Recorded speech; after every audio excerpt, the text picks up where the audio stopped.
మచ్చా మా అమ్మ చేసే స్పెషల్ ఫ్రై పీస్ బిర్యానీ మాత్రం భయంకరంగా ఉంటది మచ్చా. మన 30 days ఎర్నింగ్ ఛాలెంజ్ లో డే 2 మచ్చా. ఇది కస్టమర్స్ కి ఒక డౌట్ ఉండదు మచ్చా, ఫ్రై పీస్ బిర్యానీలోకి దమ్ బిర్యానీ కాకుండా బగారా రైస్ ఇస్తాండారా అని. తెల్లగా ఉండదని బగారా రైస్ అనుకుంటున్నారా మచ్చా?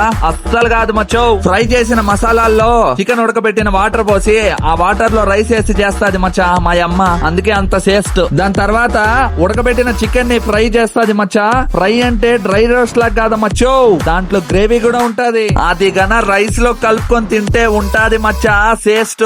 వాడెక్క అంటే ఫ్లైట్ ఎక్కిస్తాది బో. సరే గాని ఈ రోజు మన మొత్తం సేల్స్ వచ్చి 15,330 రూపాయలు మచ్చా. పెట్టుబడి మిగతా ఖర్చులంతా 13,500 రూపాయలు అయింది మచ్చా. ఇంకా నా లాభం వచ్చి 1830 రూపాయలు మిగిలింది మచ్చా. ఇంకా మన అడ్రస్ తెలుసు కదా మచ్చా, తిరుపతి రేణిగుంట రోడ్ కలాంజలికా నుండి నేరుగా వస్తానే ఫ్లైఓవర్ పక్కనే మచ్చా మన కార్తికేయ హోటల్.